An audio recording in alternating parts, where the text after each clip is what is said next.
Chile, 1879. A 3 años del gobierno del presidente Aníbal Pinto Garmendia, llega al país desde Norteamérica el pastor y misionero alemán Oskar von Bargwitz-Krause, de tradición protestante. Von Bargwitz-Krause había emigrado con anterioridad a Estados Unidos para contribuir en las iglesias bautistas y metodistas estadounidenses, especialmente entre Luisiana y Ohio. Tras su llegada a Chile, se desempeñó como asesor de las iglesias evangélicas en formación de Valparaíso, trabajando con los inmigrantes y marineros de fe protestante llegados al puerto, contando para esta misión con el apoyo del pastor presbiteriano David Trumbull. Su trabajo misionero se extendió a lo largo del país, principalmente en la zona del sur del territorio, apoyando el trabajo de las colonias alemanas tanto en Osorno como en el lago Yanquihue, fijando finalmente su residencia en la ciudad de Osorno. A fines de 1883, el pastor Oskar von Bargwitz se encuentra en Alemania reunido con personas que profesaban su misma fe cristiana protestante, contando su experiencia vivida en el sur de Chile, haciéndoles la invitación para forjar en el campo chileno sus vidas y su misión como mensajeros del Evangelio. La búsqueda de familias para este propósito concluye el 8 de febrero de 1884, cuando 48 familias alemanas de distintas denominaciones evangélicas se dan cita en la estación de ferrocarriles Liata, Berlín, Alemania, para iniciar el viaje hacia Hamburgo, y desde ahí embarcarse en el pequeño vapor inglés Huddersfield hasta el puerto de Liverpool, Inglaterra, para finalmente hacer el transbordo al vapor transatlántico Cotopaxi que los traerá a las tierras del sur de Chile. Un viaje lleno de esperanzas y sueños se fundían con el atardecer y amanecer de cada día sobre el inmenso océano, navegación que llegaría a puerto el 22 de marzo de 1884. El Cotopaxi echaba anclas en el puerto de Talcahuano al sur de Chile, trayendo a bordo a quienes quizás sin entender aún, esparcirían la semilla del Evangelio cumpliendo el mandato bíblico de predicar hasta lo último de la tierra. Una vez en el puerto de Talcahuano, las familias fueron distribuidas en tren y en carretas tiradas por bueyes a un lugar distinto al prometido por el Estado de Chile. Su destino original era la zona de Traiguén, Tricauco, lugares de tierras fértiles para la agricultura. Sin embargo, por disposición del gobernador de Cañete, don Esteban Iriarte, convenciendo al gobierno de ese entonces, logra enviar a estas familias a una zona dominada por bandidos y de una selva virgen y pantanosa. Es así como llegan finalmente a Contulmo. Al año siguiente llegan otros grupos de familias a Chile, situándose en Púa, Salto, Perquenco y Quillem. Que ahí llegaron las primeras familias en 1884 a Contulmo, traídos por el pastor Oskar von Bargwitz, que se ofreció al gobierno de Chile de traer colonos, ¿ya? Él tuvo la idea de que para evangelizar Chile era necesario traer colonos evangélicos. Y bueno, él era alemán y por lo tanto dijo, le voy a traer los colonos alemanes, ¿ya? A Talcahuano por ahí, ¿ya?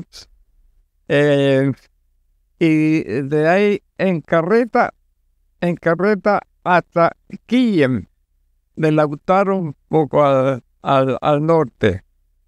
Ahí se asentaron Púa, Quillem, en ese sector. No podemos dejar de mencionar a uno de los pasajeros del Cotopaxi que arribó ese 22 de marzo de 1884 al puerto de Talcahuano, el colono protestante alemán Paul Kortwig Glasgow, de solo 19 años, que por su fe y principios basados en el Evangelio, dio un buen testimonio de vida, lo que lo llevó a ser nombrado en 1891 subdelegado de gobierno. Bajo su dirección, Contulmo fue forjando su propia economía. Empezaron a levantarse molinos, fábricas de tejas y ladrillos alemanes, talleres de ebanistería, zapaterías, etc. Se abrieron 2 buenos almacenes de mercaderías surtidas y bodegas de compraventa de artículos del país. Por su parte, la agricultura empezó a introducir modernas maquinarias en sus faenas. El día 20 de agosto de 1918 se funda la Comuna de Contulmo, pasando de ser un poblado llamado San Luis de Contulmo a la naciente Municipalidad de Contulmo. Al realizarse las elecciones municipales para administrar la alcaldía, el primer subdelegado de gobierno, Pablo Kortweg, fue elegido como su primer alcalde, cargo electivo que conservó hasta su muerte a los 70 años en 1935.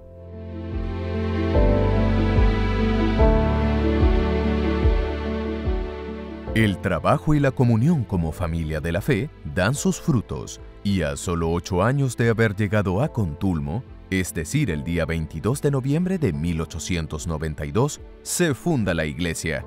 Se eligieron ancianos y miembros para el directorio, basando su fundamento de fe de acuerdo con los preceptos del Nuevo Testamento. La iglesia sigue creciendo y el lago Nalalhue se transforma en un testigo natural, siendo este el lugar de bautismos de los nuevos creyentes. No solo la formación bíblica y espiritual era parte del trabajo de los alemanes, sino también la educación formativa de los niños. Es así como se funda en 1893 la Sociedad Escuela Alemana de Contulmo. Sus principales gestores fueron los señores Kortweg, Cleves, Rühls, Franov, Sperberg, Fechner, Klontz y Zibala. La escuela abrió sus puertas el 19 de agosto de ese mismo año bajo la dirección del profesor buitenburgués Eugenio Pfaff, iniciándose con 54 alumnos de ambos sexos. La comunicación entre las comunidades alemanas y suizas eran en su idioma natal, por lo que el mensaje de evangelización tenía un obstáculo idiomático para con los chilenos. Sin embargo, Dios envía a un ex sacerdote católico jesuita español convertido al evangelio, de nombre Juan Bautista Canut de Bonn, a colaborar con estas comunidades en los cultos y en el trabajo de la predicación del evangelio en castellano a esa zona del sur de Chile. Su residencia en Angol no fue impedimento alguno para trasladarse de pueblo en pueblo entre las comunidades alemanas y suizas, colaborando estrechamente con ellas en su trabajo como predicador. Fue en este hermoso despertar que llega a Chile procedente de los Estados Unidos el misionero de la Iglesia Alianza Cristiana y Misionera, Henry Weiss, y su esposa Kate Zacarías. En un viaje no exento de dificultades y con un boleto de tercera clase comprado con el dinero prestado por el joven canadiense Alberto Dawson, arriban al puerto de Talcahuano los primeros días de abril de 1897, acudiendo al llamado del Señor en su trabajo misionero. Al enterarse los hermanos alemanes de la llegada del misionero Weiss de habla alemana, viajan a la ciudad de Concepción donde se hospedaba el matrimonio, y con denuedo le contaron lo que estaba sucediendo en sus colonias. Weiss se compromete a visitar Contulmo, Quillem y Salto. Finalmente, los misioneros Henry y Kate Weiss se trasladan al pueblo de Victoria para fijar su residencia definitiva donde comenzaron su trabajo misional con los hermanos alemanes y suizos de Contulmo, Quillem, Salto, Púa y Quechereguas. Con el crecimiento permanente de las congregaciones alemanas, nace una nueva instancia de comunión entre las iglesias. Es así como se constituyen las conferencias. Esta actividad se realizaba generalmente 2 veces al año en distintas localidades de la zona, en las que se recibían a los hermanos de los diferentes pueblos para dar cuenta del trabajo espiritual y administrativo de cada iglesia. Estas hermosas reuniones traían consigo un gran despertar espiritual en las iglesias, dando como resultado la conversión al evangelio de muchas personas, tanto alemanes, suizos, chilenos, como así también mapuches. En Quillem, la hermandad crece de tal manera que ya no cabían en la casa de los hermanos Reinicke, la que también se usaba para realizar los cultos, por lo que se decidió construir una capilla. Es así como a fines de 1907 se inaugura la capilla en Quillem. En ese mismo año, Contulmo asume un nuevo desafío. De las familias que llegaron a Contulmo, existió la iniciativa, una vez que llegó también el misionero Weiss de Estados Unidos, ¿no es cierto?, de la Alianza, de formalizar una iglesia. Y ellos entonces se juntaron y formaron por ahí por el año 1907, una corporación que en 1911 obtuvo su personalidad jurídica como Sociedad Evangélica de Contulmo.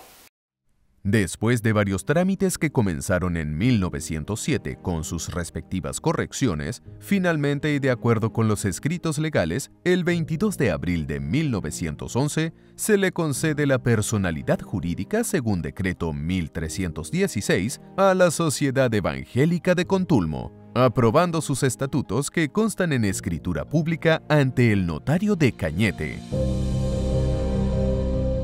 Por otro lado, más al sur de Temuco se estaba iniciando una nueva colonización con inmigrantes alemanes y suizos.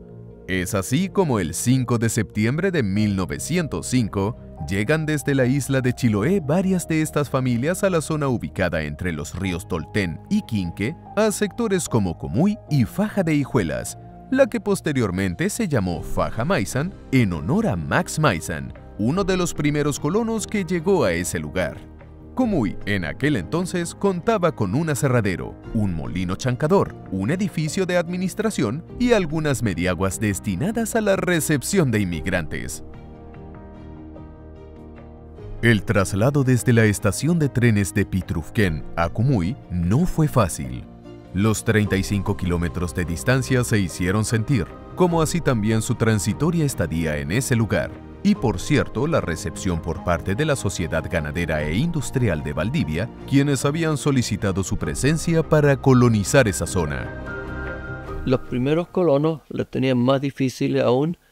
El relato dice que en Comuy había un aserradero, claro, y se les dijo a los colonos que se hagan casas en Comuy porque Comuy iba a ser declarado ciudad, para que pueda, y se les dijo que compren sitios y se establecieran en Comuy, mientras que la empresa a cargo de la colonización, que era la Sociedad Austral Ganadera Valdivia Limitada, les terminaba de hacer los del INDE y terminaba de entregarles los terrenos con camino y todo. Pero eso fue un engaño, porque a los colonos ellos habían firmado los documentos y la empresa empezó a postergar la entrega para que al final los colonos simplemente abandonaran el lugar y ellos puedan quedarse con el terreno. Finalmente hubo un vuelco y se pudo conseguir al ingeniero que midiera los terrenos y pudieran entrar en sus propias colonias. En 1911, el pastor Oskar von Barchwitz Krause se encontraba en Alemania buscando a nuevas familias para traer al sur de Chile. El 18 de septiembre de 1912, varias familias de distintos lugares de Alemania se juntaron en la ciudad de Berlín para comenzar el largo viaje hacia un país desconocido. Su recorrido en tren cruzó varias ciudades alemanas, como así también su frontera. En Bélgica se integró al viaje el pastor von Barchwitz, con quien llegaron hasta La Rochelle, Francia, para iniciar desde ese puerto su viaje por el Atlántico en el vapor transatlántico Oropesa. El viaje no estuvo exento de dificultades y carencias como pasajeros de tercera clase. Más aún tuvieron que enfrentar un brote de sarampión que le costó la vida al adolescente Oved Schell, teniendo que dejar su cuerpo en plena travesía en las aguas del Atlántico frente a Montevideo. Sin embargo, esto no les hizo perder la fe. Sus oraciones y devocionales diarios afianzaron su confianza en el Señor. La segunda partida de colonos que llegaron en 1912. Ambos lo tuvieron muy difícil. Los primeros más difíciles aún, porque ellos tuvieron que abrirse camino, hacer sus propios caminos, despejar los suelos para poder instalar sus casas y después seguir despejando para poder sembrar y cosechar y bueno, trasladar su familia después de Comuy al lugar de cada uno, de cada parcela. Los testimonios de los descendientes de las familias alemanas permanecen en el tiempo y se van transmitiendo de generación en generación para no olvidar el sufrimiento y los grandes sacrificios que tuvieron que enfrentar en su nueva patria. Bueno, en ese viaje llegaron 21 familias. Eran 23 familias que iban a venir, pero 2 se les enfermaron los hijos y tuvieron que quedar y llegaron más tarde en otro barco. Pero las que llegaron en ese barco eran 21 familias. Venían con niños de todas las edades, incluso el menor de todos los que venían en el barco de la colonia era mi padre, porque tenía 4 meses cuando llegó a Chile. Salió con 3 meses allá y llegó con 4 meses acá. El día 23 de octubre de ese mismo año, el Oropesa atraca en el puerto de Corral. De ahí son embarcados en una lancha que los llevará a Valdivia. A las 19 horas de ese mismo día, el tren que los transportaba llega a Pitrufquén para continuar a la mañana siguiente en carretas tiradas por bueyes hasta Comuy.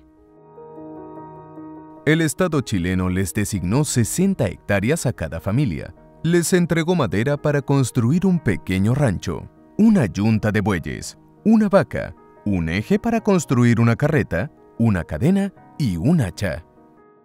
De ahí en adelante, todo lo que construían, porque no bastaba con eso, todo lo que se construía, eso lo hacían los mismos colonos, echando abajo los árboles, cortando los trozos a mano, con sierras a mano, ¿verdad? Y así se las arreglaron y seguían construyendo.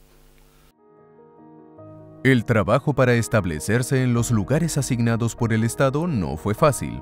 Las grandes extensiones de bosques, la vegetación impenetrable y los suelos pantanosos hizo más difícil la vida de estas familias alemanas. Nuestro padre, por ejemplo, nos contaba de que esto era solo montaña, no había nada limpio. Entonces, para poder ellos tener un lugar como para hacer algo de huerta o tener su pequeña huerta, tenían que voltear árboles. ¿Y qué hacían con los árboles?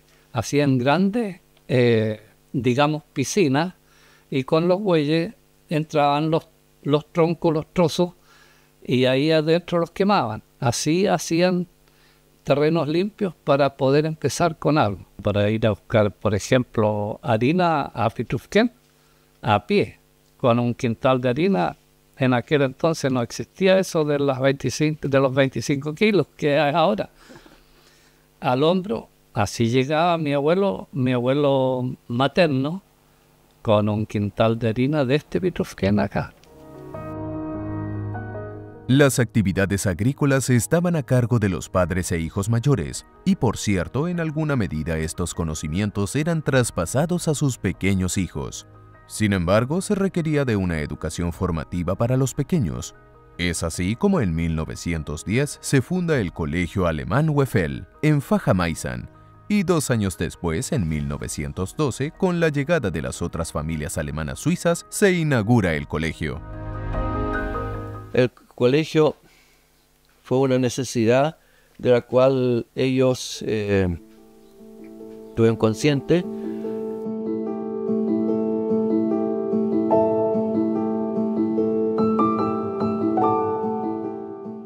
En sus comienzos se contaba con un solo profesor, su nombre, Oscar Denier, quien debía formar a más de 60 alumnos entre 6 y 17 años.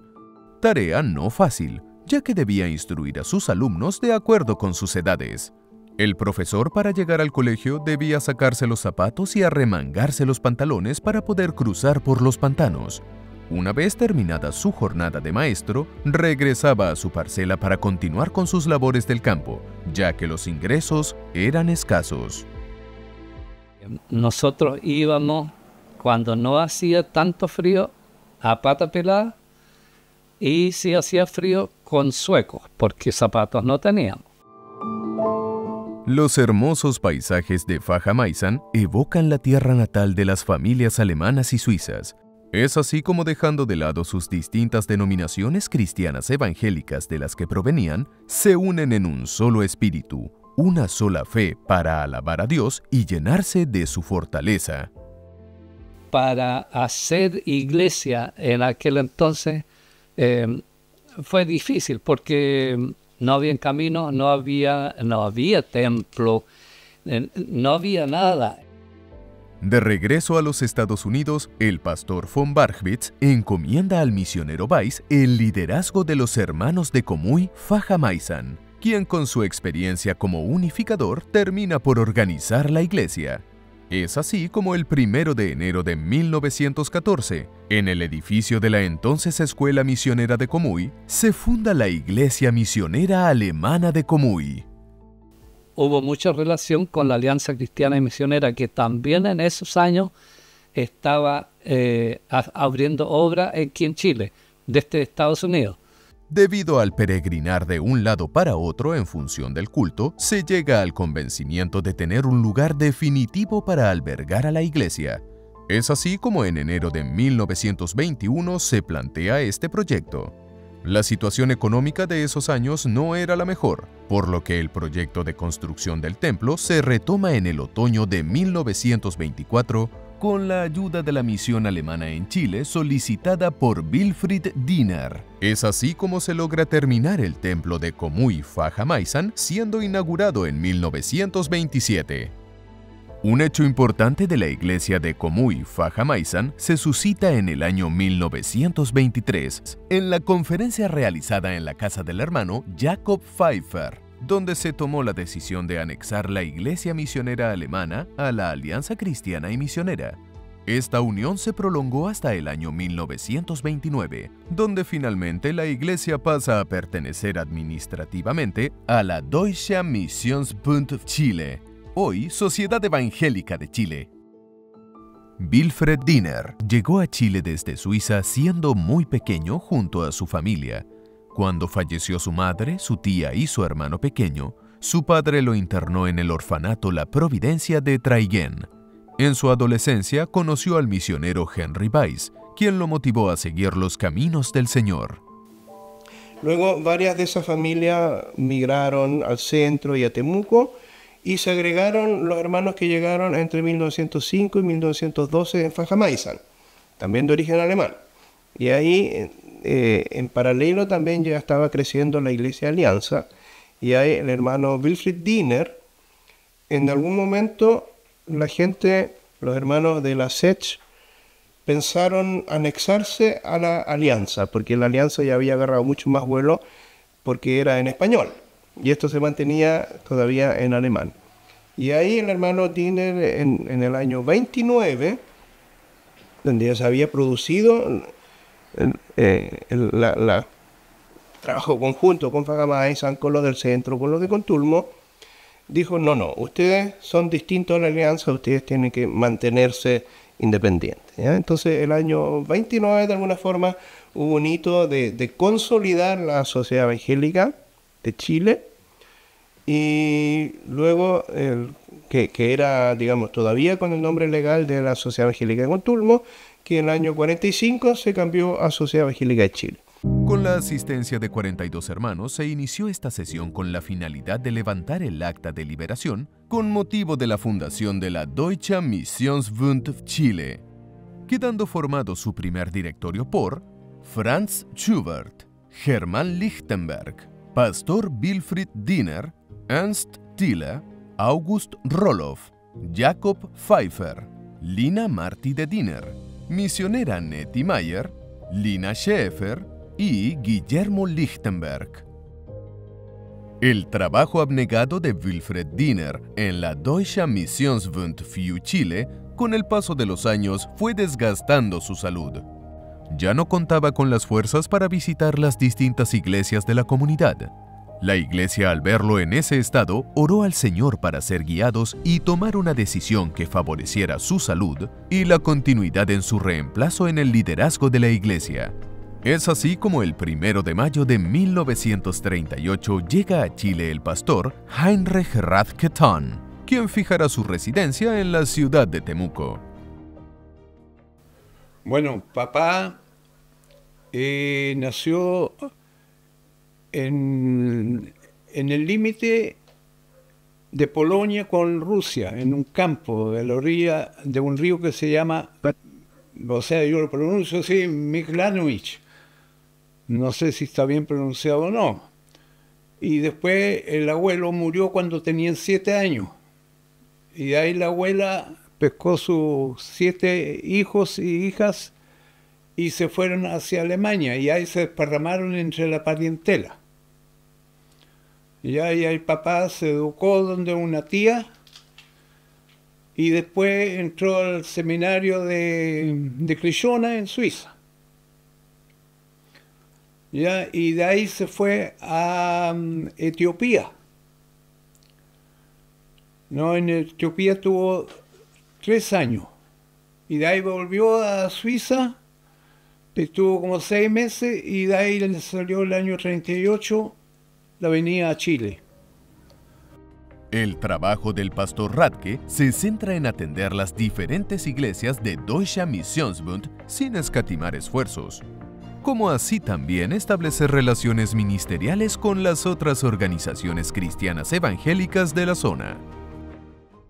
El papá viajó mucho, a caballo, sobre todo a la Fajamaisan, a Cuyinco, y después con la primera cacharra que tenía era una Ford A del año 27, una que tenía carpa arriba. Papá siempre tenía buenas relaciones con las otras iglesias evangélicas aquí en Chile, sobre todo con la Alianza y con los centros bíblicos, con Guillermo Strong. Avanzan los años de ministerio y la iglesia comienza a experimentar cambios que le permite ir cada vez más empoderándose dentro de la comunidad chilena. Uno de estos es el cambio de nombre realizado en 1945.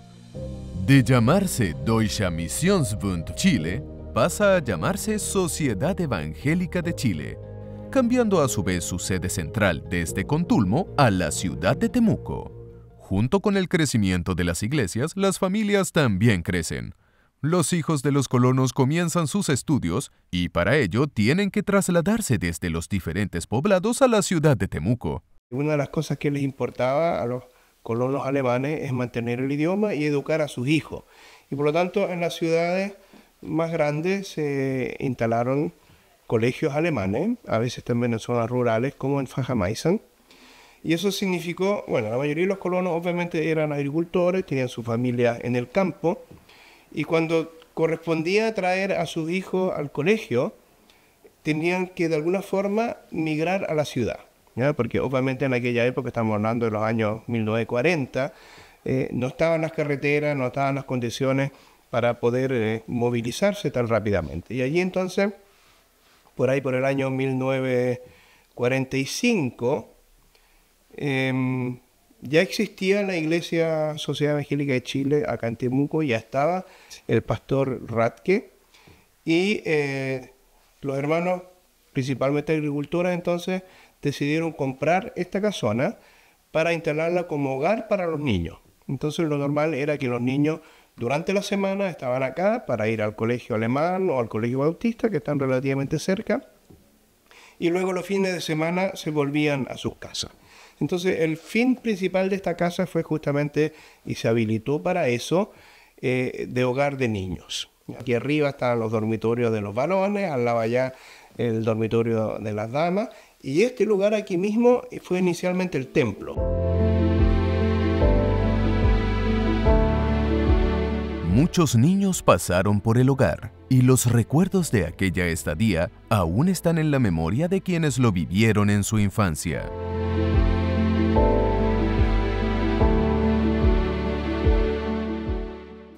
El misionero Radke, que ya mencioné, que fue mi profesor de escuela dominical, formó un hogar.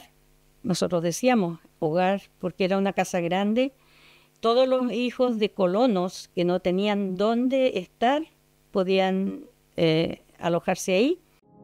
muchas personas trabajaron en el hogar de niños desempeñando distintas labores, las que se matizaban a su vez con el servicio ministerial de la Sociedad Evangélica de Chile. Entre ellas podemos mencionar a Dorothea Sikat, más conocida como Tante Dorle, quien en mayo de 1954 y a sus 31 años llega a Chile a bordo del vapor transatlántico Reina del Pacífico.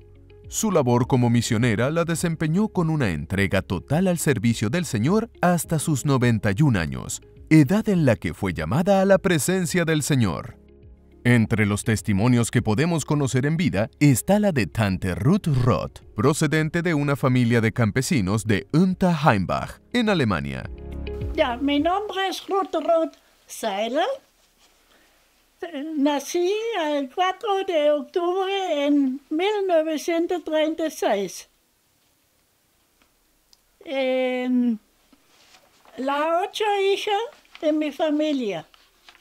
Yo tenía una amiga en África y quisiera trabajar con ella, pero no resultó. Y una mujer alemana me dice, bueno, ¿por qué no vas a Chile? A Chile necesita. Y lo hice con los contactos, con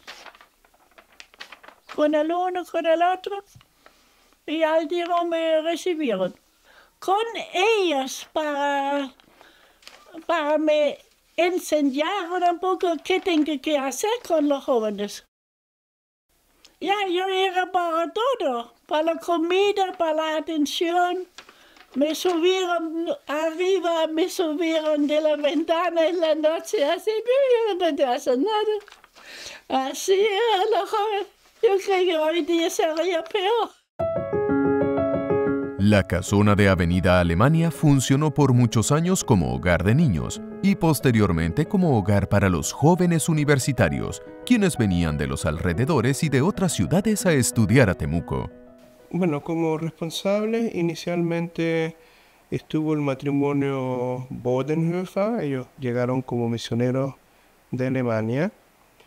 Estuvo el mismo matrimonio Radke, que llegó como pastor, y obviamente él y su esposa se hicieron cargo del hogar de niños. Luego estuvo Tante Dorle con su mamá, Tante Ruth Roth también. Entre medio estuvo Manfred Riedel, también con su esposa, varios años a cargo del hogar de niños principalmente, ¿no? El hogar de niños, yo calculo que por ahí, por los años 70 ya terminó como tal, y el hogar de jóvenes continuó hasta los años 80 funcionando. La pensión Radke, como la llamaban en esa época al hogar de niños, también cumplió otras funciones en las instalaciones del terreno. Y luego hay otra casona que se construyó probablemente por los años 50, que se instaló como hogar para enfermos. Ya, básicamente por la misma razón, digamos, que la gente, las familias vivían en el campo, tenían que venir a atenderse, un postoperatorio o algo así, y por lo tanto podían radicarse allí. Y eso después, por ahí por los años 70, se combinó con hogar de ancianos. Ya, también eso funcionó durante unas 3 décadas probablemente como hogar de ancianos. Y luego no se pudo continuar porque las instalaciones no cumplían las exigencias del servicio de salud y todo lo demás. En la ciudad de Santiago, a comienzos de la década de los 40, bajo la iniciativa de María Schmutz, esposa de Arnoldo Jacob Egiman, comienza a gestarse una nueva congregación. Mis papás no eran misioneros, no eran pastores. Mi papá era mecánico y él empezó con un taller mecánico. Y mi mamá era del Ejército de Salvación, con mucho énfasis en la evangelización. Por eso mucho antes que yo naciera, junto con mis 2 hermanos mayores, cuando ellos fueron al colegio, ella empezó a interesarse a hacer un trabajo con los niños. con los niños, compañero de curso del colegio suizo, porque esto era una colonia alemana, una colonia suiza, todos de habla alemán, ¿no es cierto? Y desde ese colegio, entonces los compañeros de curso, mis hermanos, con ellos empezó a hacer algo así como escuela dominical. Los días domingos había en un garage de la casa, eso me contaron, empezó a hacer clase con los niños. Ahí pasaron varios años, después de eso empezó a familiarizarse, a conocer a las mamás de estos niños, con los cuales empezó reuniones de señora una vez al mes, en la misma casa donde yo también me crié. Pasaron otros cuantos años hasta que en nuestra casa llegó un caballero alemán que supo de esta inquietud, de esta familia evangélica relacionada con el Ejército de Salvación, supo de esta inquietud evangelística y de ganas de fomentar, de dar a conocer el Evangelio entre colonos alemanes. Así que con esa familia, que se llamaba Siegfried Brand, ellos comenzaron a congregarse y lo hicieron solicitando la iglesia de la Alianza Cristiana, de la primera iglesia Alianza Cristiana y Misionera acá en Santiago. Ellos les prestaron el templo en las mañanas y había un diario alemán que se llamaba El Cóndor. Ahí pusieron un avisito chico de que, bueno, aparecía todas las iglesias alemanas que habían, pero no había muchas. Había una iglesia católica, una iglesia luterana y estaba esta otra que era una iglesia evangélica libre, por decirlo así. Y pusieron un avisito, culto los domingos en la mañana a las 10 en ese lugar. Ahí solito comenzaron a llegar distintos colonos alemanes. Con eso se formó ese grupo alemán hasta que la Alianza Cristiana Misionera les solicitó el lugar, por supuesto después de varios años. De ahí llegaron en el patio de nuestra casa, se congregaron ahí, hicieron una ampliación ahí como para congregarlo. Pero ese lugar también se hizo chico y así finalmente llegó a la iglesia de Cervantes. Esa iglesia se construyó para esa iglesia alemana. Con el tiempo, los lazos familiares y de hermandad entre alemanes y suizos de Santiago y Temuco comienzan a consolidar esta comunión, lo que los lleva con el paso del tiempo a anexarse al Deutscher Missionsbund de Temuco. En todo ese proceso entre la primera iglesia Alianza y Cervantes, empezaron a llegar distintos otros hermanos que también estaban relacionados con nuestra iglesia del Deutschen Missionsbund en el sur, en Temuco y en Fajamaizán. Junto en ese grupo, ahí también después llegó Alfredo Pfeiffer, que llegó a ser el primer anciano durante muchísimos años. Ese lazo se dio más que nada por el asunto del idioma, de la cultura.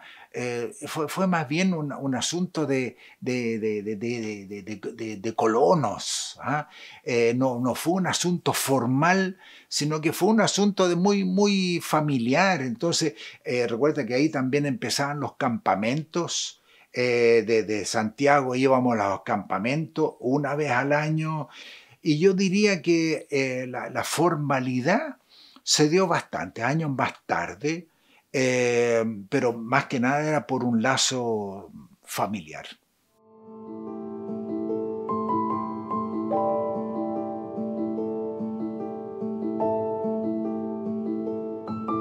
Los recuerdos y sentimientos afloran por aquellos hombres, mujeres y niños que un día llegaron a este continente llenos de ilusiones y esperanzas para construir sus vidas, sus hogares y proclamar y practicar su fe. Hoy sus cuerpos yacen en este campo santo, dejando atrás lo que fue su arduo y fructífero trabajo, dejando como legado su fe en Jesucristo. Sus nombres tallados en cada una de estas lápidas nos llevan a reflexionar sobre la vida y la muerte, sobre la esperanza de vida eterna proclamada por Jesús. Lápidas que brillan con el sol del mediodía, pero que también son opacadas por el tiempo, por descendencias que se perdieron en el tiempo o simplemente por el abandono. ¿Dónde está, oh muerte, tu aguijón? ¿Dónde, oh sepulcro, tu victoria?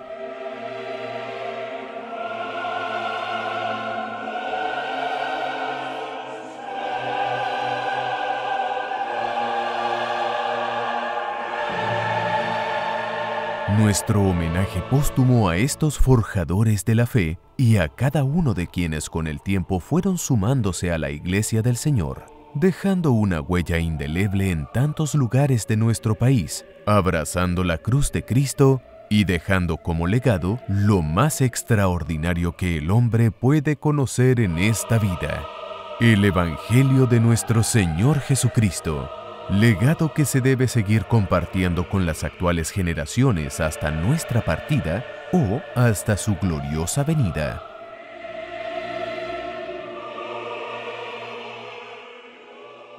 A comienzos de los años 50, la Iglesia da inicio a los campamentos de verano, un tiempo de descanso y de gran crecimiento espiritual. Todos los fines de año, del 27 de diciembre hasta el 8 de enero, todos los años. De ahí había que coordinar cómo era el domingo y toda esa cuestión. Y para Año Nuevo era una fiesta el campamento. Todo, que el primero fue en Contulmo, el lago de Lanalhue. El segundo fue el lago Ranco. El tercero fue Villarrica. De ahí entró después Licanray. Ya, y después se iba alternando por diferente, pero a Ranco se fue solamente la segunda vez, y después, años después, se hizo otro en Lanalhue. No, lindo eran los campamentos, todos en carpa, y bueno, ahí la lluvia era el espectáculo para bailar. La cocina era una lona grande nomás, entonces llovía y adentro estaban cocinando. Y primero tenían una parrilla y era leña toda la cuestión. Más adelante ya se hizo con gas. No, pero eran lindos los campamentos. Habían 60, 75 a veces. Prácticamente desde el primero hasta que me casé y me fui, de todos. Quisiera poder volver a vivir lo que vivía ahí. Era el despertar y escuchar las olas del lago al ladito. Dormíamos en carpas. De pronto hacía frío en la noche. Me levantaba a las 6 y me metía al agua porque era muy especial eso. Y como jóvenes, participar de esto, yo creo que también fue parte de la formación de mi vida. Mi primer campamento lo viví a los 11 años a orilla del hermoso lago Villarrica en el año 1953. Viajamos con la familia Jacob, 8 personas en un solo auto hasta allá y nos demoramos 2 días en llegar.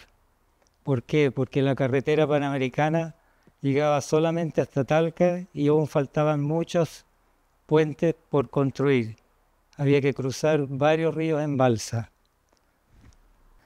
Los campamentos fueron muy importantes para muchas personas y para mi formación de cristiano también. Aunque normalmente son solo 10 días al año, pero calan tan hondo que en muchos quedan resultados para toda la vida. Así fue que más o menos en 1957, a los 15 años de edad, en un campamento en Panguipulli me convertí. Fue como que Dios me habló directamente cuando el hermano Billy Russell, nuestro pastor de jóvenes, me leyó de Isaías 43. Ahora, así dice Jehová, creador y formador tuyo.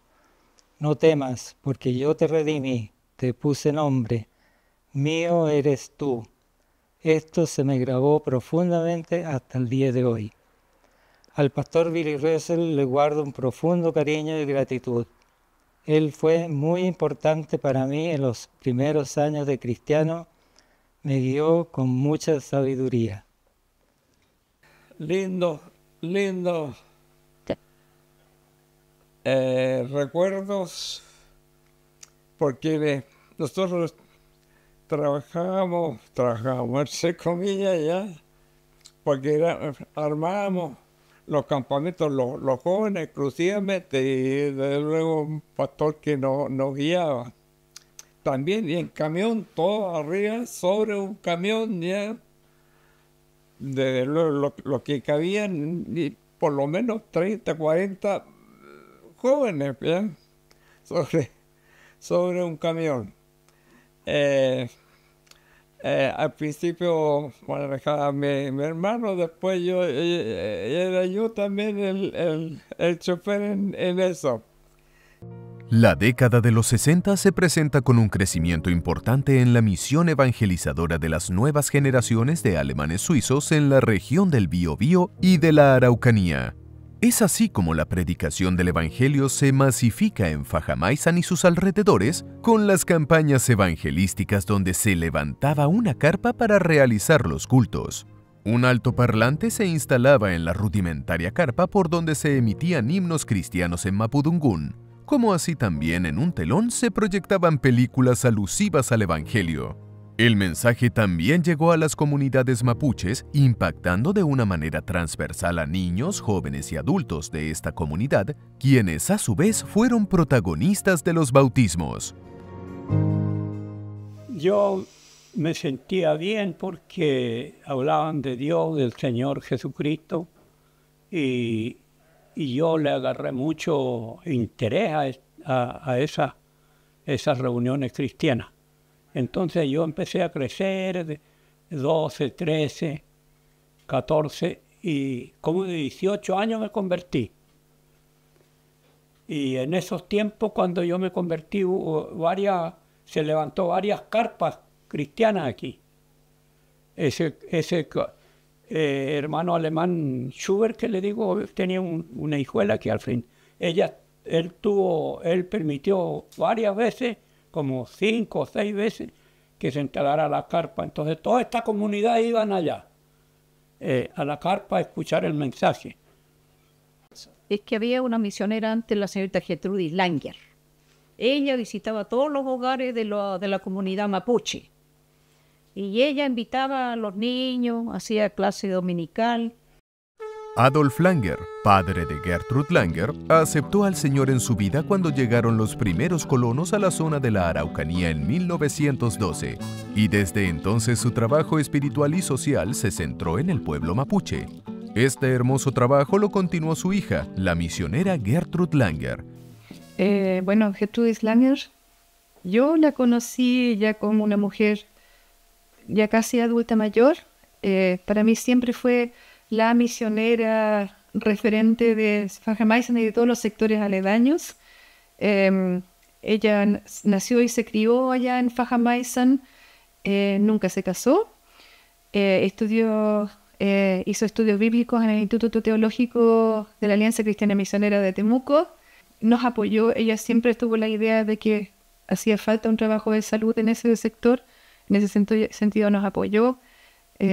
Sí, y si uno habla de Fajamaizán, ¿no? de todo ese sector de la comunidad Pitufquén, no se puede hacer sin hablar de Gertrudis Langer. Se hizo una iglesia y se puso esta iglesia que hasta la hora la primera Mahuidanche, porque este lugar se llama Mahuidanche. Entonces se puso la primera Mahuidanche. Y fíjese que por acá para arriba, hacia el sur, para acá, hay harta gente para allá. Y fíjese que venían en el invierno de a pie, andaban hasta 1 kilómetro, un poco más la gente. Y lloviera o no lloviera, venían igual. Se hacía chico la iglesia después. Entonces después se hizo otra iglesia acá arriba y esa se llama la segunda. Así que ya esa gente no venía para acá por causa del sacrificio grande que se hacía. Y en esos tiempos no había un buen camino tampoco. Habían puros caminos de tierra, habían huellas de camino nomás ese tiempo.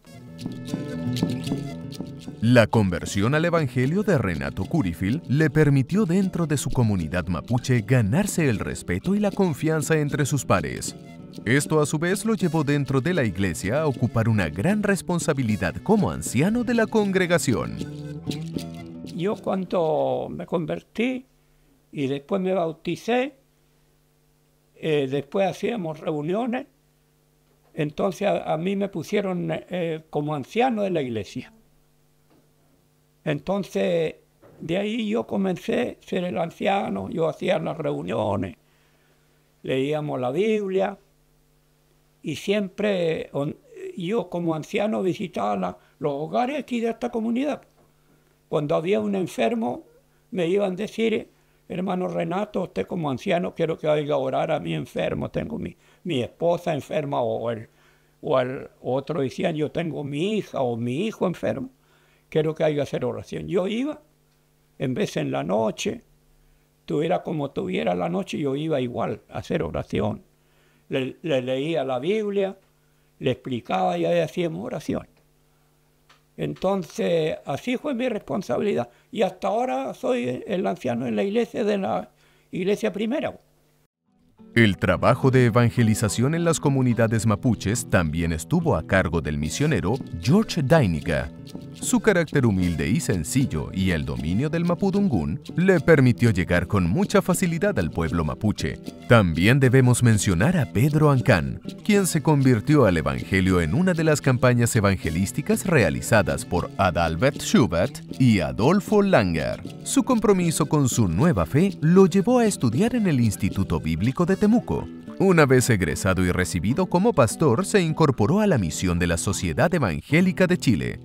Y ese hermano, Pedrito Ancán se llamaba él, fue un pastor muy bueno, porque aquí cuando le tocaba hacer el culto, la reunión en la iglesia, cuando decían tal domingo va a venir el hermano Pedro, venían toda la gente, porque él dentro del mensaje muchas veces le hablaba en lengua también. Sí. Le explicaba en lengua a la ancianita que no sabían bien el castellano, le hablaba. En esta misma década, un grupo de hermanos en la fe de nacionalidad chilena, suiza, alemana y estadounidense comienzan una obra social en beneficio de niños desamparados y de escasos recursos que no tan solo supliría sus carencias económicas, sino también velarían por una formación espiritual evangélica. Nace así el Hogar de Niños El Arca, hogar que funcionó como tal hasta el año 2018, donde se inicia la conversión del Hogar El Arca hacia una casa de acogida para migrantes, buscando responder a la necesidad latente y contingente en la sociedad chilena. La iglesia de Temuco sigue creciendo. El Kinderheim, que sirve a su vez como casa de oración donde se realizan los cultos, comenzará a dar paso a un hermoso templo que se construirá en el mismo terreno de Avenida Alemania. Bueno, eso partió probablemente como proyecto a fines de los años 50. Estaba el pastor Radke todavía a cargo. Estaba el hermano Christian Reinecke, papá de Rolando Reinecke, ¿no es cierto?, como primer anciano. Y se contactaron con un arquitecto conocido en Temuco, también de origen alemán, Ewald Werner, que tiene una serie de diseños característicos, y él concibió entonces el proyecto de templo, ¿eh? Y eso luego se construyó con ayuda de los propios miembros de la iglesia. O sea, las historias siempre dicen, ¿no es cierto?, que el camión de la familia Reinecke, del Fundo El Nudo, y los jóvenes iban a recoger piedras, bolones en el río, y los traían, y con eso se construyeron los muros que generan los fundamentos del templo. Trajeron 2 camiones, uno de Schurg, el Dodge y el Bedford del Nudo. Y de ahí se iba al río atrás, íbamos todos fondeados en los camiones atrás, al río a cargar piedras, porque ahí entraron más de 90 camiones de piedras, de bolones. Íbamos derechito por calle Montt para abajo, ya doblamos al río y vamos sacando. Y lo bueno que había que el tipo que mandaba ahí era de una iglesia evangélica también. Entonces siempre nos guardaba las cosas y ya nos hacía señas cuando íbamos para allá. Y ahí íbamos harto, íbamos 6, 7, 8 cabros de la pensión. Todos los más grandes a cargar. El esfuerzo y la dedicación mancomunada de la hermandad comenzó con la colocación de la primera piedra por el pastor Radke en 1963. El diario El Austral publica el jueves 10 de diciembre de 1964 una moderna iglesia temuquense. En Avenida Alemania, entre Philippi y Dinamarca, se está levantando una construcción que ha despertado la curiosidad pública. Este hermoso templo es inaugurado el sábado 18 de septiembre de 1965 con importantes invitados y un concurrido culto, siendo parte de la agenda noticiosa del diario El Austral.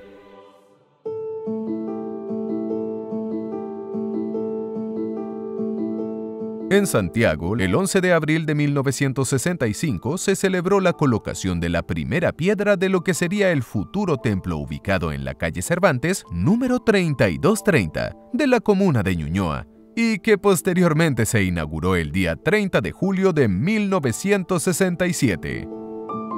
Esa iglesia se construyó para esa iglesia alemana. La iglesia de Cervantes tenía 2 pisos, arriba el culto, del templo, y abajo salitas para trabajo con los niños. En mayo de 1966, un duro golpe recibe la Sociedad Evangélica de Chile.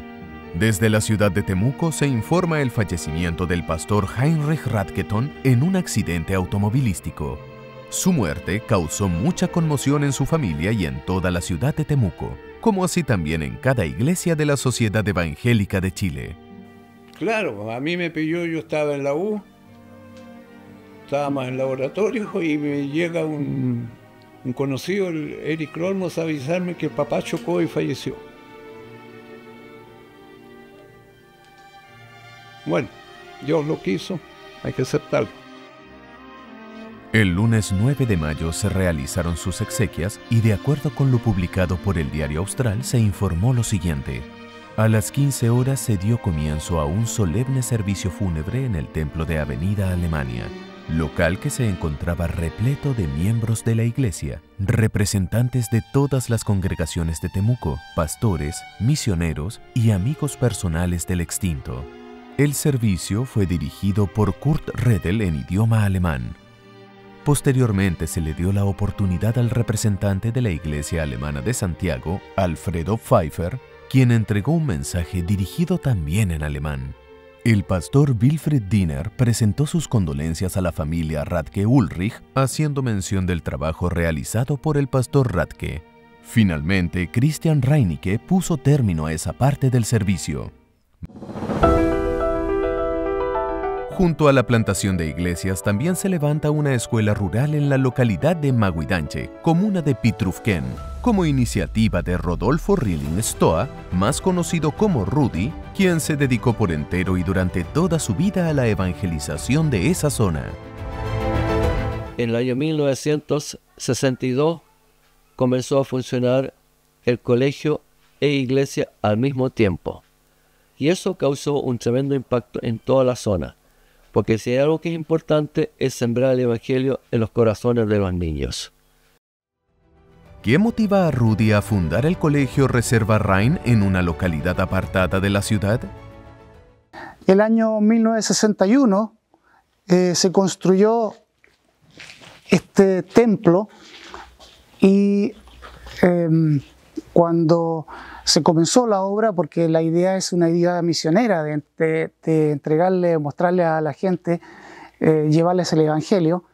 Y entonces él, cuando se dio cuenta de que la gente no sabía leer, ¿cómo se dio cuenta que no sabía leer? Porque él era una persona que entregaba tratados a la gente.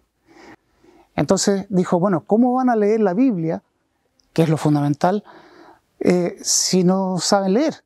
Entonces de ahí surge la idea de hacer una escuela. Entonces inicialmente los domingos se hacían los cultos y durante la semana se hacía clases en la escuela. Hay una situación muy especial que yo puedo decir que Dios trajo a mi memoria después que falleció mi papá. Y es de que yo siempre decía, bueno, ¿en qué momento conocí a Cristo? Me acuerdo en un campamento, como siempre, pasé al frente, pero no cambió nada. Y yo decía, bueno, ¿conocí a Cristo o no conocí a Cristo? Y después que falleció mi papá, el Señor trajo a mi memoria que ahí acepté a Cristo. Y fue en una situación muy especial, en la cual recuerdo que él estaba predicando y hablaba de la cruz de Cristo, cómo Jesús murió en la cruz. Y yo dije, muy adentro, yo eso lo quiero para mí. Y ese fue el momento que acepté a Cristo.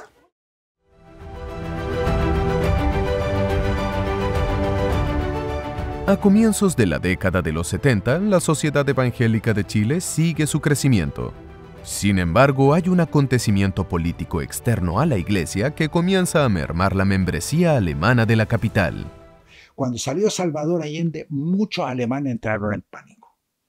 Y ahí muchos se fueron, volvieron o a Europa o a Canadá, a Estados Unidos, pero se desmembró la iglesia alemana como tal, de la de que estoy hablando de Santiago. Y quedó muy reducida. A fines de los años 70, la iglesia de Temuco comienza un trabajo de ayuda social hacia la comunidad que se prolonga hasta la década de los 80. Esta ayuda se focaliza en uno de los sectores de extrema pobreza conocida como Los Trigales en la población Lanín. Este trabajo de buena voluntad se complementaba con la asistencia espiritual, realizando cultos en los hogares de esta comunidad carenciada. Bueno, este sector no era ciudad en el comienzo, y después aquí hubo una toma, por lo tanto esto fue un campamento. Para llegar acá, abajo había un canal, tiraron un tablón y cruzaban a pie, y si llovía hacia acá era un barrial. Y en ese tiempo la iglesia atendía a personas de bajos recursos con almuerzos, y se les empezó a apoyar allá en Avenida Alemania, lo que no fue tan buena idea, y se dijo mejor vamos a donde están ellos. Y entonces se vino a este sector y se compró este terreno para construir templo.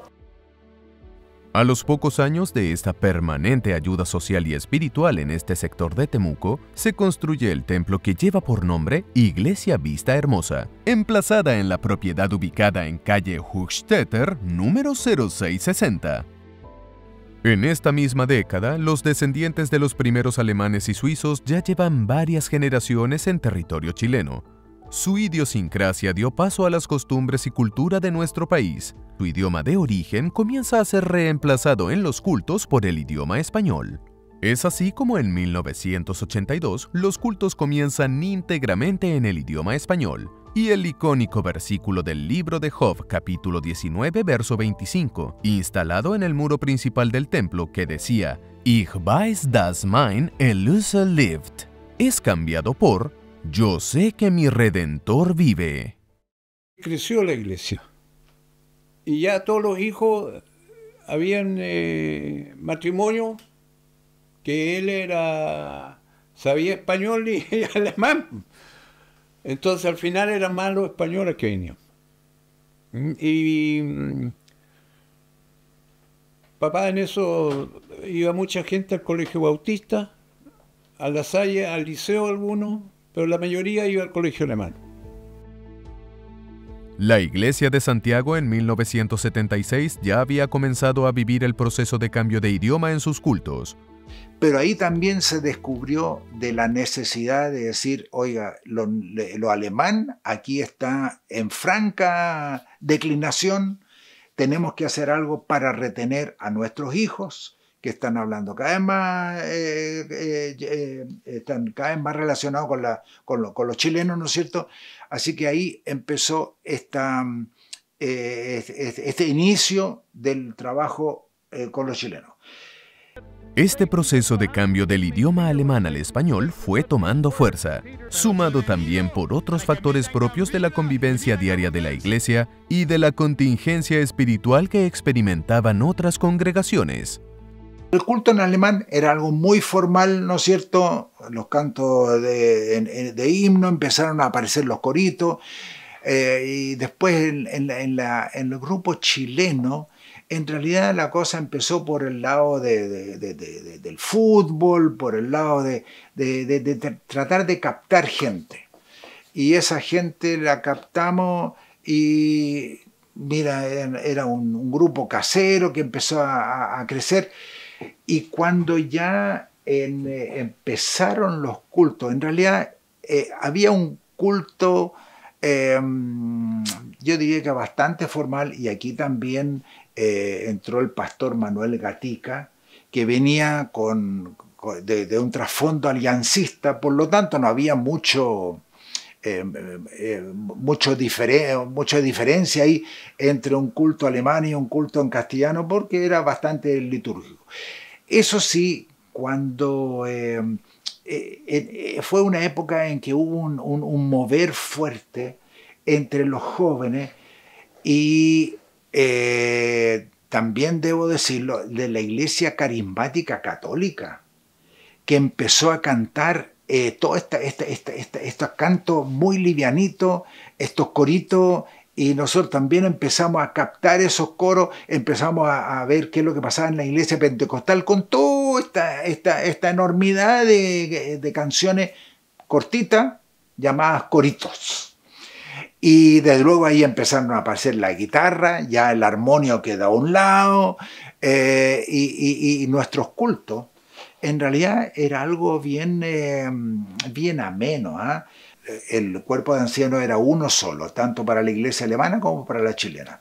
Y ellos me piden a mí regresar. Nosotros con Lilian ya estábamos pastoreando en Suiza, y como éramos bilingües, así que calzaba bien para pastorear en la iglesia alemana y en la iglesia chilena.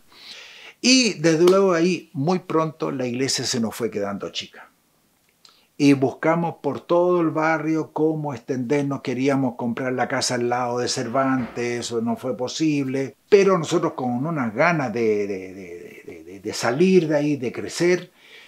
Y ahí es donde empezamos a buscar. Hasta que mi hermano Arnoldo, un día en julio del año 82, cuando la crisis económica en el país estaba en su peor momento y muchas propiedades salían a remate, entonces ahí vio de que el 50% del cine Egaña se remataba.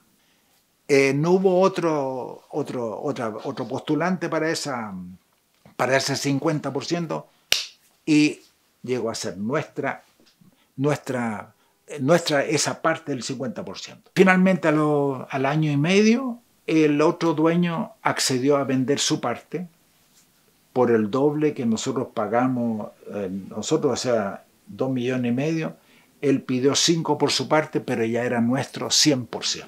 Finalmente, en el mes de octubre de 1984, en Plaza Egaña, comuna de Ñuñoa, y con la presencia de distintas autoridades, se consagra el ex Cine Plaza Egaña como Templo Evangélico Encuentro con Cristo, que en este año 2024 cumple 40 años al servicio espiritual y social a la comunidad. El trabajo incesante de la Sociedad Evangélica de Chile no se detiene. Junto con proclamar el Evangelio, se sigue actuando de manera permanente con la ayuda social en sectores de extrema pobreza, lo que posteriormente da origen a un templo y a una escuela en la propiedad ubicada en calle Hochstetter, número 0660, en el sector de Los Trigales.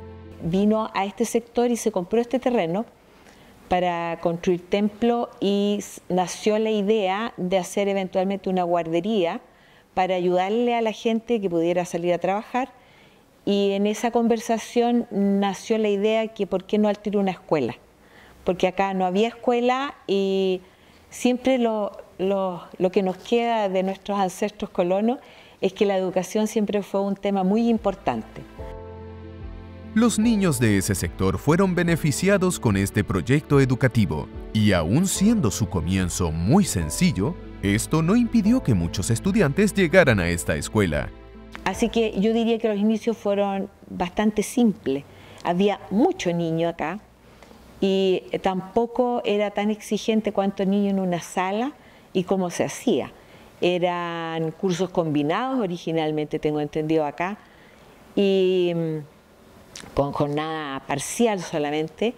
Y yo me atrevo a decir que hoy en día es bastante complejo por la misma tecnología. O sea, antes ni soñar con estamos hablando de los años 80, con computador, menos para niños chicos, ¿ya? Entonces las diferencias obviamente son enormes, pero de alguna forma nosotros crecimos con esas exigencias. La vocación del maestro, de la profesora, del educador, no escatima esfuerzo para entregar lo mejor a los niños en su primera etapa estudiantil. En esos años del 87 teníamos las dependencias eran escasas, pero había mucha población escolar, tanto básica como prebásica.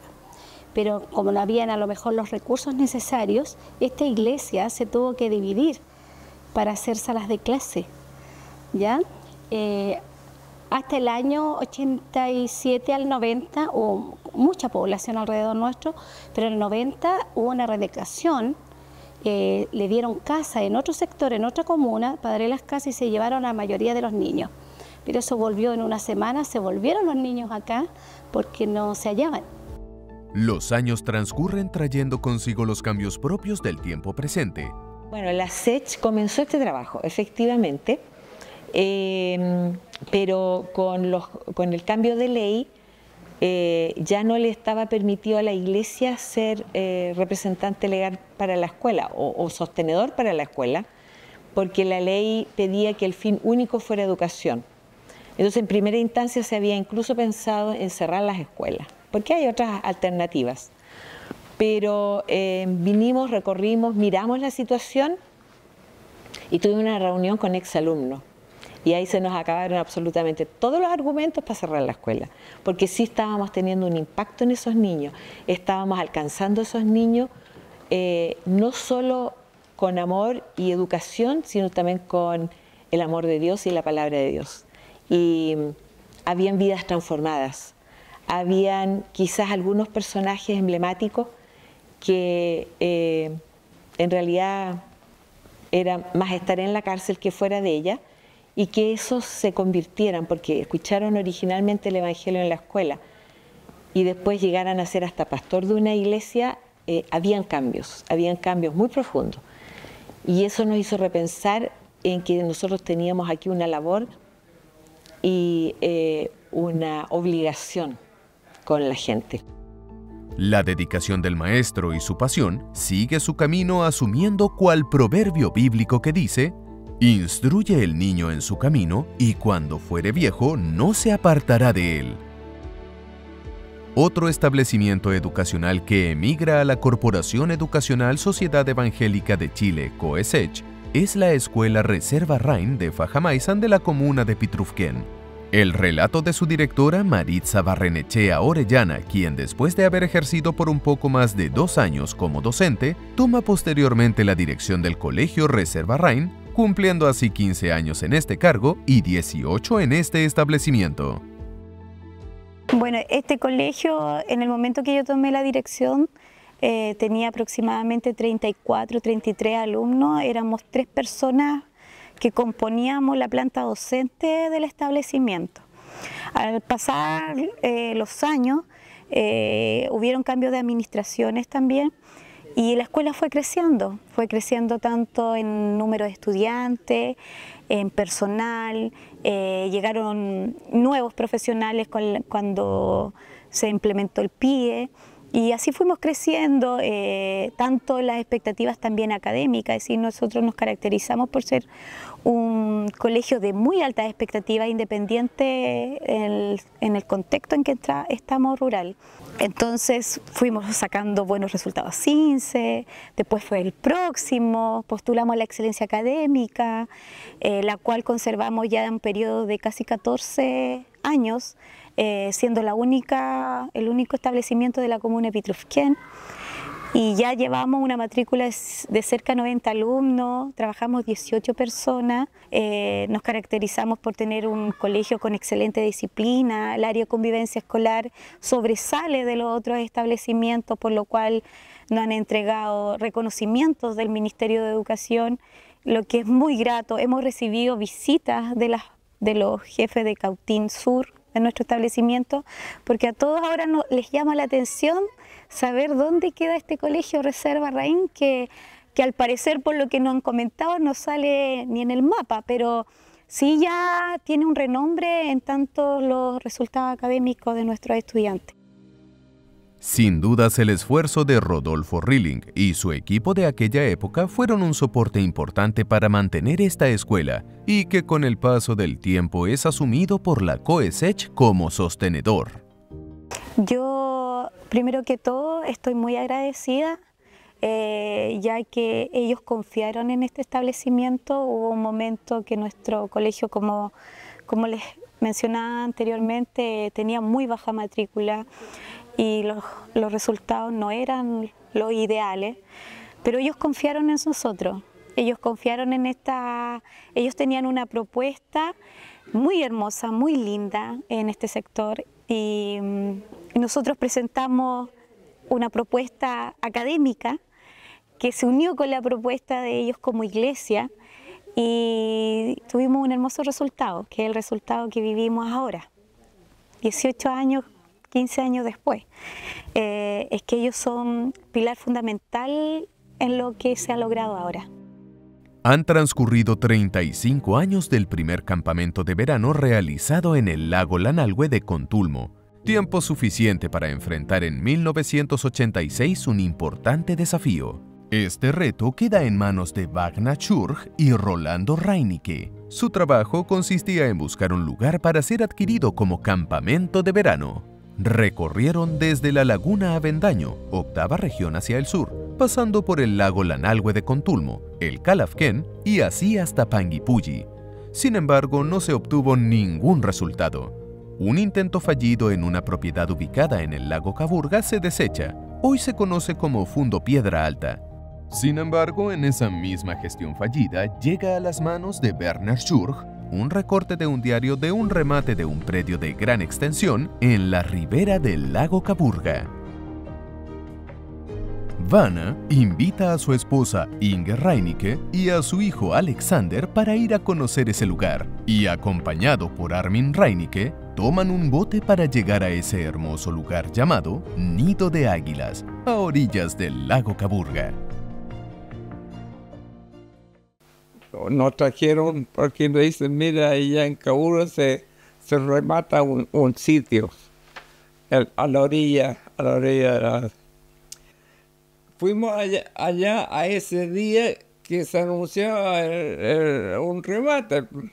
Nosotros conocíamos el lugar cerca, por ahí ya habíamos hecho un campamento así a la mala, pero en un buen sentido, o sea, sin pedirle permiso a nadie porque no sabíamos, íbamos a la playa, nomás fuimos.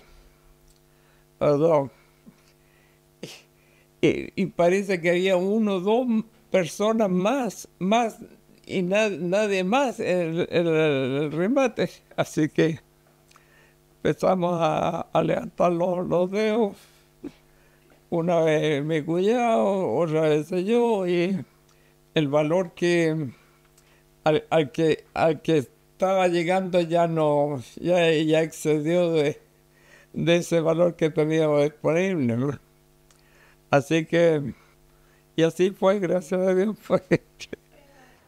Gracias a Werner Schurg y Rolando Reinicke se compró el predio de Caburga. Ellos fueron decididamente a participar en el remate, adjudicándose el predio a pesar que varios estaban muy dudosos. Después de unos años supimos que otro interesado, dispuesto a pagar una suma muchísimo más alta que la que podíamos nosotros, no llegó al remate por quedar en pana en el camino. O sea, claramente Dios nos regaló este hermoso terreno y nos debe dar ánimo para seguir adelante a pesar de los grandes sacrificios que a veces significan. La ayuda de los hermanos de Temuco, de Fajamaizán y de Santiago fue fundamental para construir el campamento en Caburga.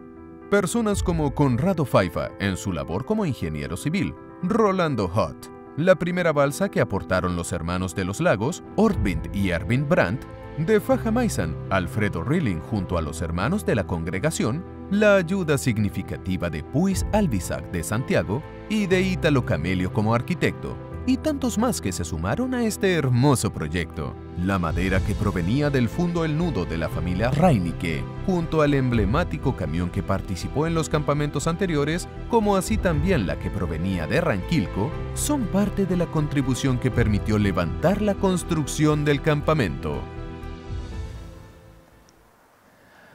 Con mucho esfuerzo, pero sin parar, durante todos estos años, hemos seguido con la implementación de Caburga, partiendo con la construcción del salón, cocina, los baños colectivos.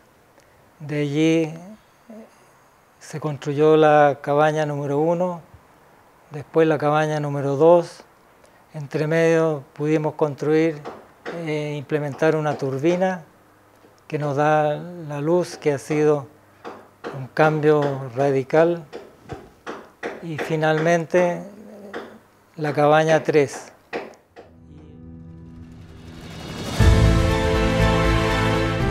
En Santiago, la iglesia Encuentro con Cristo de Plaza Egaña experimenta un crecimiento significativo, lo que los lleva a estudiar la factibilidad de ampliar la iglesia en otro sector de Santiago. Las comunas de Maipú y Puente Alto son sugeridas para este propósito. Finalmente se decide por Puente Alto y en 1987 se compra el Cine Plaza, ubicado en la Plaza de Armas de Puente Alto. Un grupo de jóvenes inspirados por la iglesia madre de Plaza Egaña tuvieron la visión de poder hacer una obra en Puente Alto.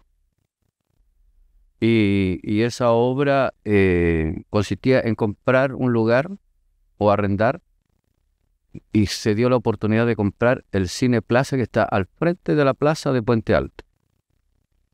Y se inició ahí el actuar de Encuentro con Cristo Puente Alto para irse consolidando. Eso fue el año 87. La década de los 90 trae nuevos desafíos para la SECH, los que se focalizan en Fajamaisan. Un nuevo proyecto que busca beneficiar a la comunidad y sus alrededores se coloca en marcha. La idea es construir un consultorio médico en los terrenos del templo de Fajamaisan que pudiese ofrecer atención a los vecinos de ese lugar. Vamos a ese proyecto partió de la directiva de la SECH. En ese momento, don Erwin Rilling fue una persona muy importante, digamos, en la concretización del proyecto. En el fondo, había muchas ideas. Ahí fue poco después de haberme recibido, pero ahí había conversaciones entre don Erwin, mi mamá, nosotros y otros también. Y con esto se plasma ese proyecto.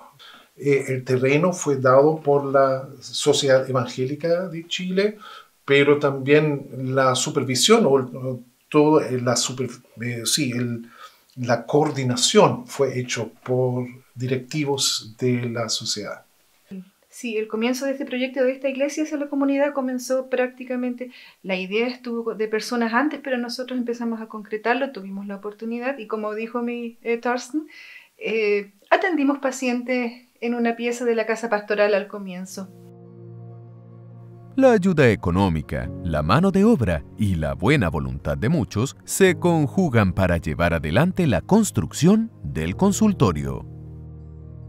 También los mismos colonos o los residentes en la zona también aportaron un grano importante para la planificación y la construcción del consultorio. Algunos aportaron con madera, otros aportaron con materiales de construcción, otros nos ayudaron a instalar una torre para la antena de la radio. Había muchas personas que en el fondo ayudaron a construir eso. Sí. Yo creo que todos se sentían un poco como partícipes del proyecto y como no todos tenían recursos para ayudar, mucho fue mano de obra, consejos, ayuda en todos los ámbitos. Fue una época muy bonita. La directiva de la iglesia de la Sociedad Evangélica en Fajamaisen estaba compuesta mayormente por agricultores, entonces ellos aportaron en esa parte. Así es que llegaron con sus máquinas a arar y a aplanar el terreno. Estaban los tractores, estaba todo el material que un agricultor tiene para trabajar en su campo, lo pusieron a disposición para la construcción del consultorio. Bueno, ese vehículo era el vehículo pastoral de mi padre mientras él trabajó como pastor en la zona. Era una furgoneta Volkswagen. Unos meses después de completar el consultorio, insistimos en la necesidad de la ambulancia y de a poco transformamos esa furgoneta en ambulancia. Cabe mencionar todavía que los caminos de ese entonces entre la Fajamaisen y Pitrufquén no eran los de hoy día, era ripio, necesitábamos un vehículo muy estable para ir a alta velocidad sobre el ripio y el Volkswagen Kleinbus reunía esos requisitos. Y como dijo Thorsten aquí, teníamos que a veces resolver rápidamente problemas de emergencia y traslados de urgencia rápidos e ir solucionando, como hoy lo hace el SAMU hoy en día, dentro de la ambulancia ya los problemas del paciente. Lo tuvimos muchas veces. Hubo ciertas semanas en que no hubo médico para las otras postas y trabajamos también para la municipalidad y tratamos de complementar los dos servicios. En el fondo no queríamos de que fuera un servicio completamente ajeno a la atención primaria, sino un complementario a las necesidades y al servicio de salud.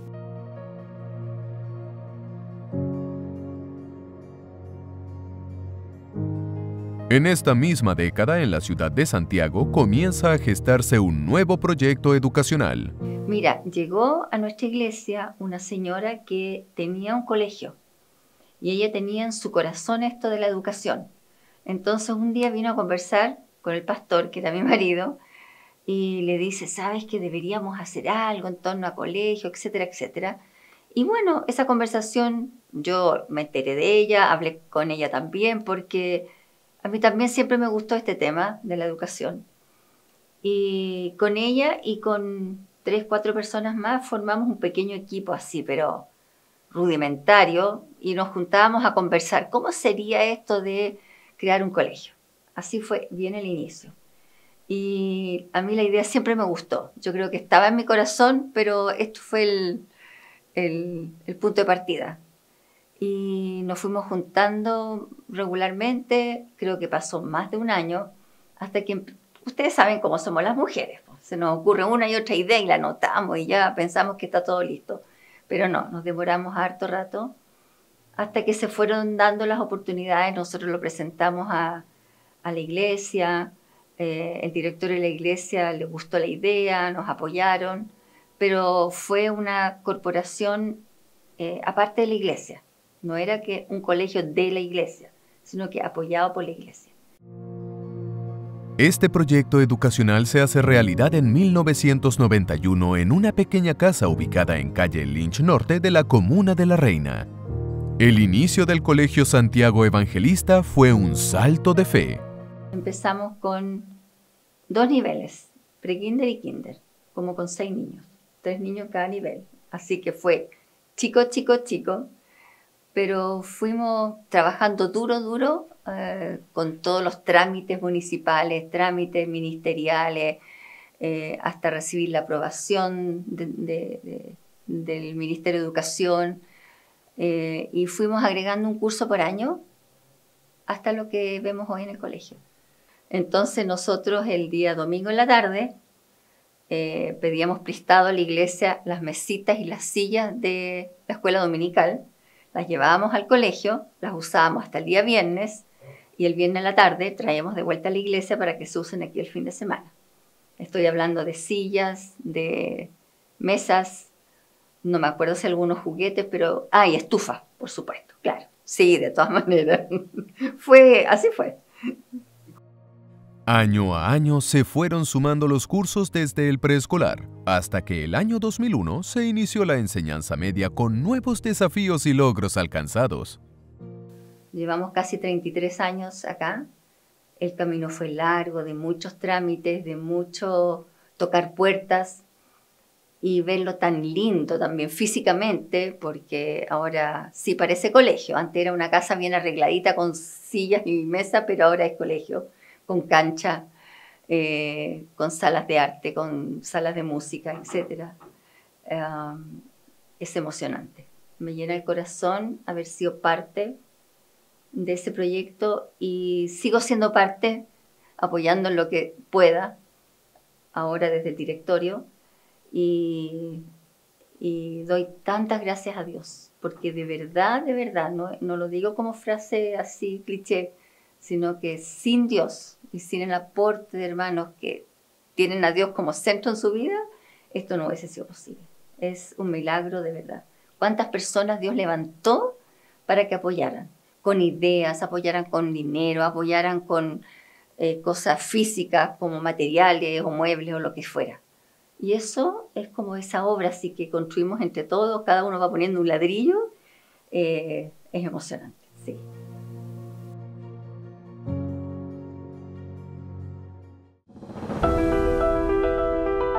La iglesia de Puente Alto, después de algunos años, debe tomar una decisión motivada por causas difíciles de resolver, las que estaban ligadas directamente al exteatro donde se congregan.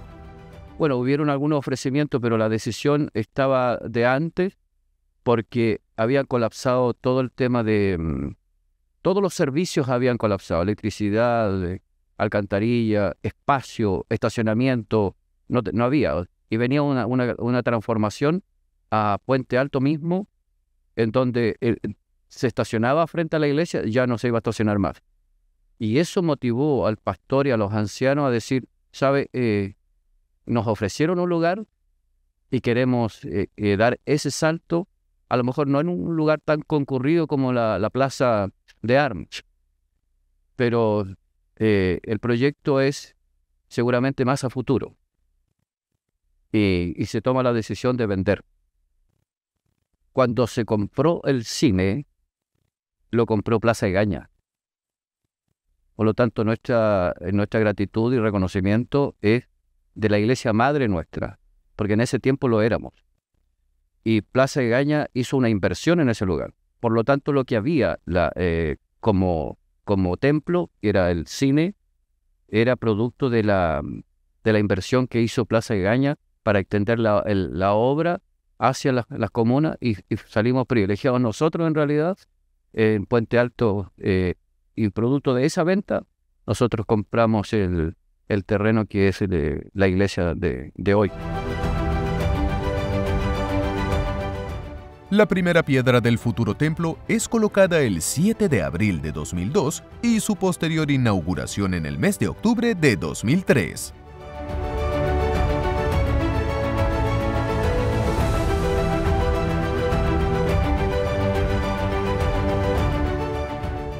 La obra del Señor no se detiene, y es así como la Iglesia de Encuentro con Cristo de Plaza Egaña comienza su trabajo de evangelización en la comuna de Las Condes, con el propósito de alcanzar con el mensaje de salvación a otros estratos sociales de la ciudad. Esta misión, en manos de Francisco Retamal, a los años se traslada a la comuna de La Reina para continuar su desarrollo como iglesia, encargada al pastor Gamaliel Roa Mantilla.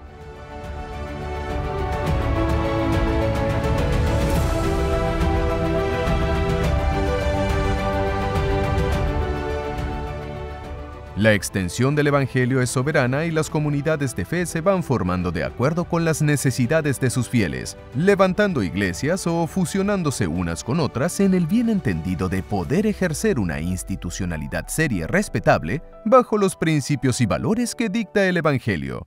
Una de estas experiencias la vivió la SECH junto a Ricardo Schurg. La primera etapa la viví justamente en la iglesia Cervantes.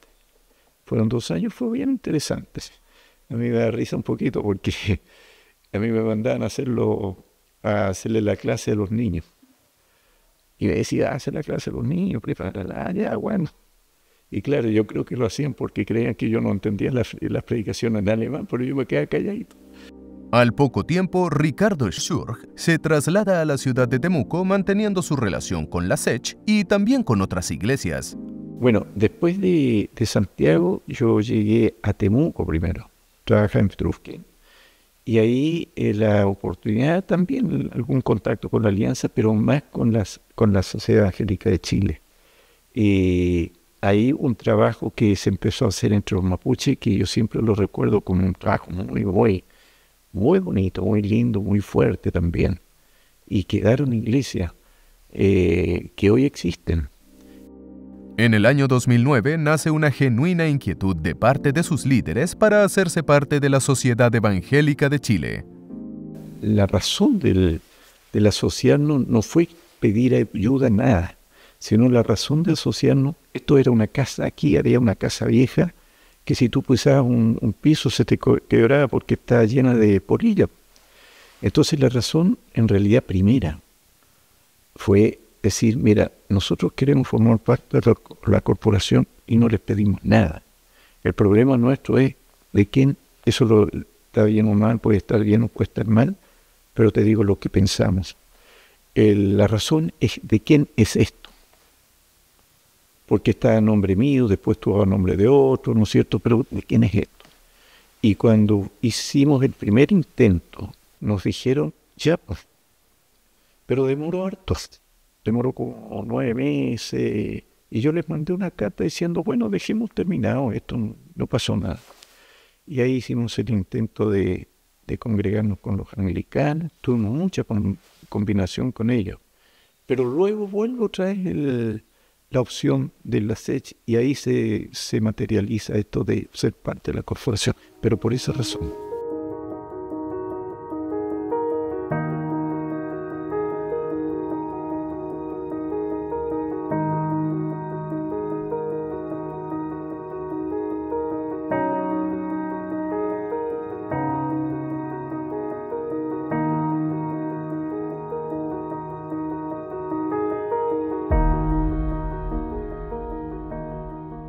...1884... 2024... 140 años han pasado desde que llegaron las primeras familias alemanas y suizas al sur de Chile, sumándose a estas las que llegaron posteriormente en 1905 y 1912. Varias generaciones han pasado y el legado de estos hombres y mujeres quienes abrazaron la fe de Cristo permanece hasta hoy. ¿Cómo recordamos el pasado para aprender de él? ¿Y qué consejos dejamos a la presente y futuras generaciones? Wow, a la generación presente yo le diría, involúcrense en acciones como esta. Involúcrense en el amor al prójimo en forma práctica, en forma visible. Acá hay muchísimas necesidades que cubrir. Y a las generaciones futuras nunca dejen de tener una fe práctica. Involúcrense en actividades como esta. Yo creo que esta es una de las actividades más hermosas que la iglesia puede involucrarse, enseñar, formar a niños, y en este caso a niños con tantas necesidades, con no solo necesidades económicas, sino muchas necesidades de afecto también.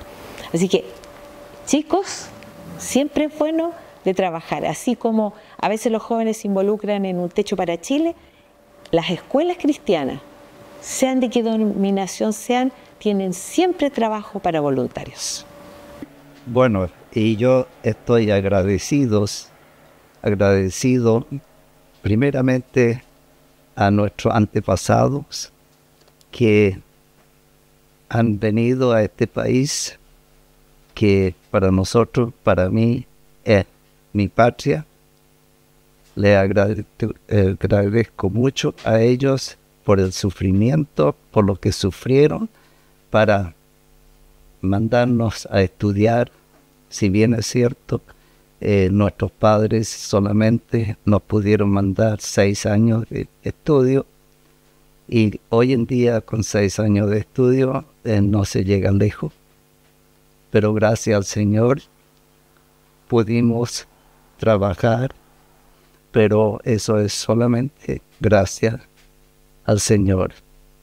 Y Él nos ha ayudado, y lo que más deseamos, desde luego, que nuestras familias, nuestros hijos, nuestros nietos, los que aún no se han entregado al Señor, que ellos también conozcan al Señor. Las instituciones dejan huellas y quienes participan de ellas guardan sus valores y enseñanzas que han recibido a través de los años, más aún cuando estas enseñanzas están basadas en el Evangelio. Para mí, como dije ya, la SECH es mi segunda familia. Yo nací en ella, aprendí muchas cosas de cada uno de los que participaban en la dirección. Los recuerdo con mucho cariño.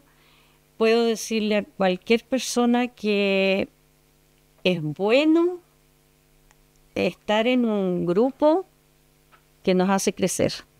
Y la SECH para mí fue eso. Fue una iglesia que me educó, que me enseñó mucho, donde aprendí muchas cosas, y le puedo dar las gracias a Dios por haberme hecho participar de esta congregación. Podemos arreglar diferencias cuando las hay, podemos crecer, podemos formarnos en un lugar donde hay enseñanza, pero enseñanza para bien. El Señor es el que da todo el poder a las personas que dirigen esto, y también ellas pueden equivocarse, pero sí nos formaron, todos los que vinieron.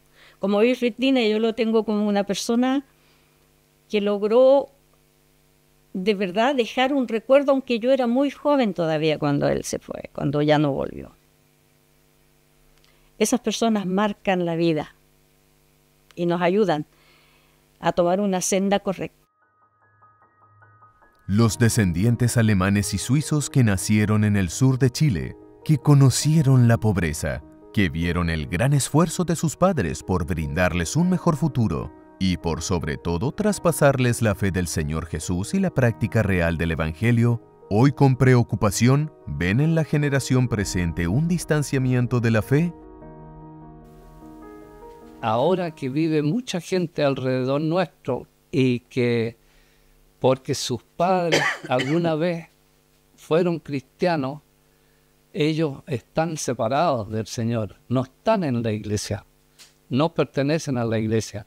Y esa es la labor que nosotros quisiéramos y estamos luchando por ello, para que personas como ellas vuelvan a los caminos del Señor, porque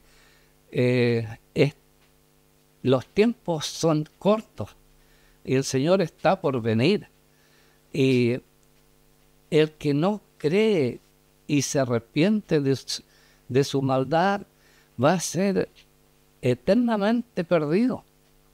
Entonces, el trabajo que nosotros vemos aquí como iglesia es esa, de hacer lo máximo posible. El servicio dedicado al Señor a través de la iglesia no solo se desarrolla en el ámbito espiritual, también va de la mano de la obra social, donde muchas de sus fieles ponen su profesión al servicio de la comunidad, como lo fue con Verónica Puher. Yo tenía 23 años cuando partió este trabajo, era muy idealista, muy jovencita.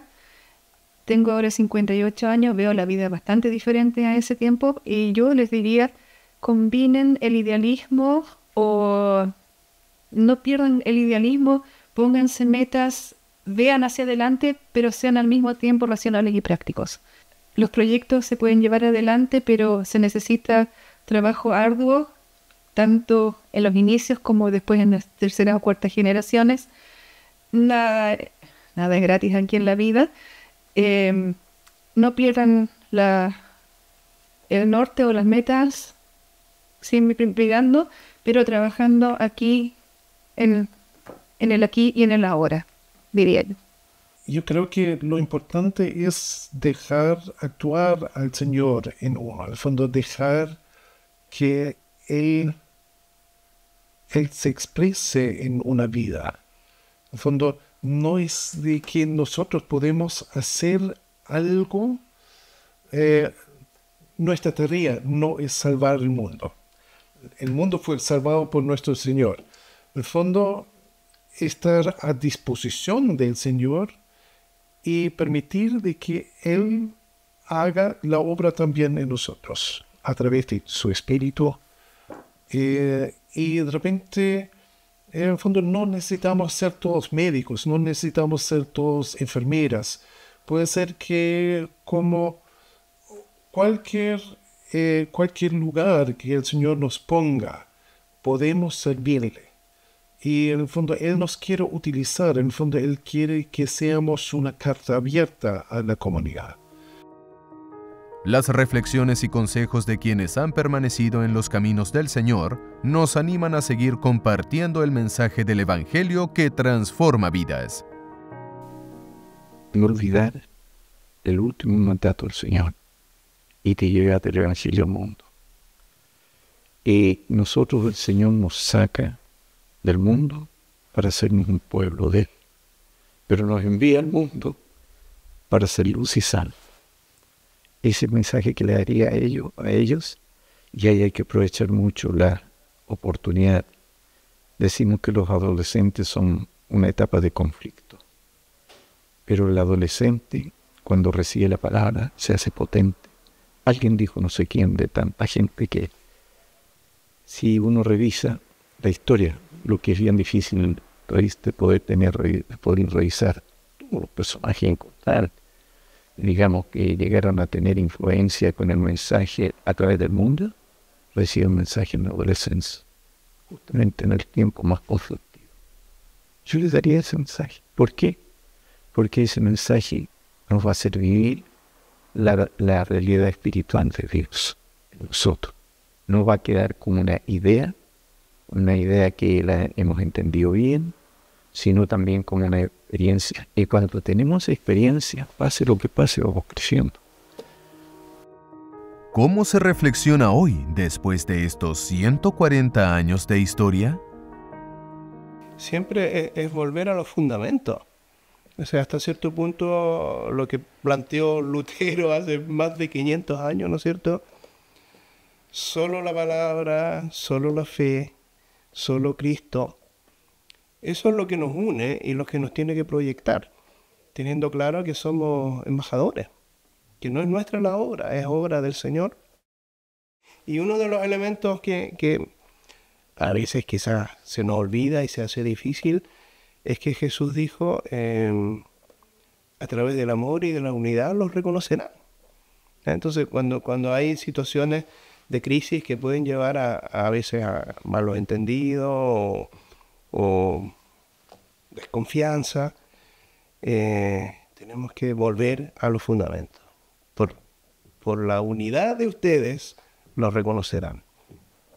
Y eso es algo que hay que a veces enfatizarlo, buscarlo con objetivo específico, porque son cosas que muchas veces no son automáticas, sino que hay que generar las condiciones para que eso se pueda dar. Y uno mismo tiene que tomar conciencia de aquello.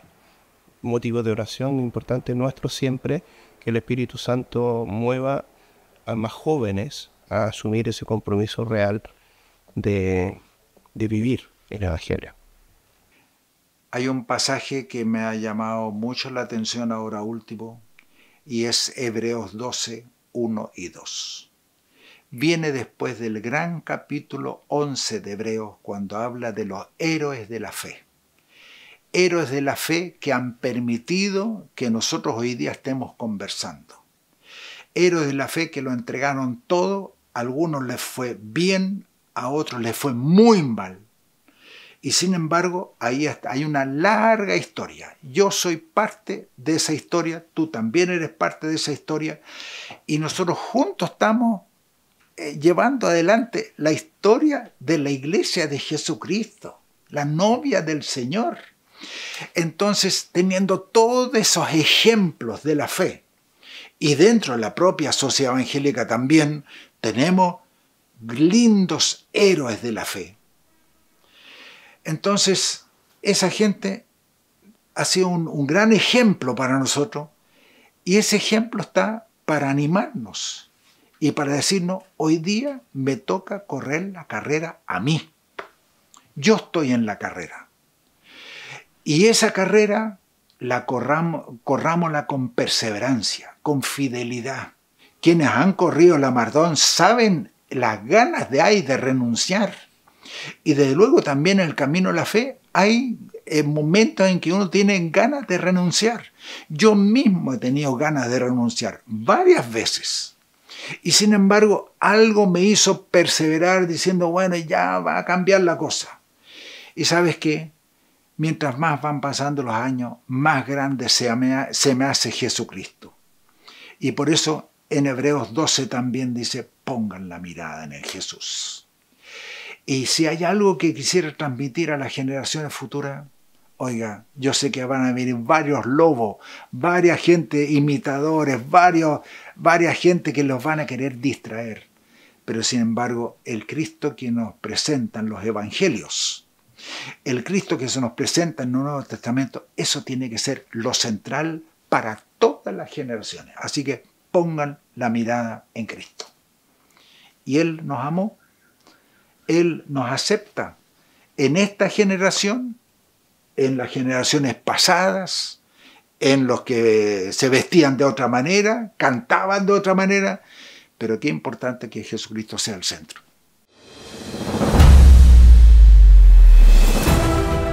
La historia de la Iglesia se sigue escribiendo, así como lo registrado en el libro de los Hechos de los Apóstoles en el primer siglo. Hoy en día la Iglesia del Señor sigue enfocada en la Gran Comisión y en el discipulado a los nuevos creyentes.